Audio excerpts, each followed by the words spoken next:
นาเพียงแค่จ้องมองเบิ่งสายตาอย่าเคยว่าจะบอกกล้าบอกรักกับนางหากมีคนหากับเขาจักคนก็คงสุขล้นในโลกของคนเกิดมาจะสร้าง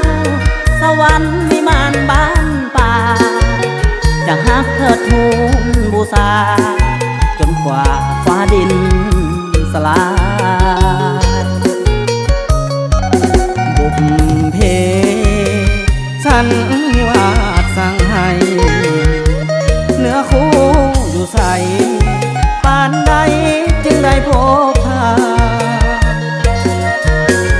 วอนเทพไทยอินพรหมเทวดาโปรดจงคิดเมตตา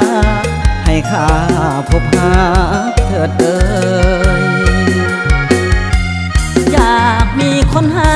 กับเขาจักคนมาเห็นหน้ามนใจบนอยากได้เป็นแฟน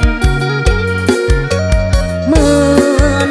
ดังน้องเป็นหนึ่งสายแน่นอ้ายอยากเกี่ยวแขนเนื้อแน่นเข้าสู่วิวา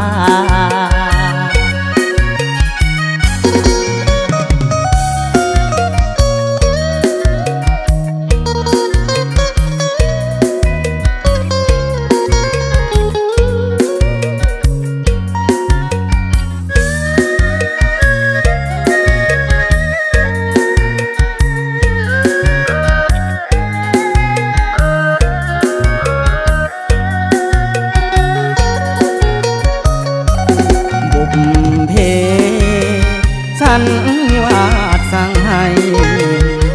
เนื้อคู่อยู่ใสปานใด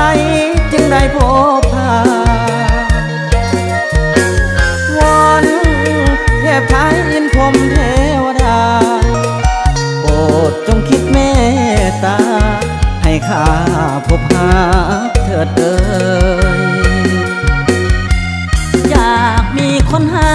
กับเขาจักคนมาเห็นหน้ามนใจบนอยากได้เป็นแฟนเหมือนดังน้องเป็นหนึ่งสายแน่นอ้ายอยากเกี่ยวแขนเนื้อแน่น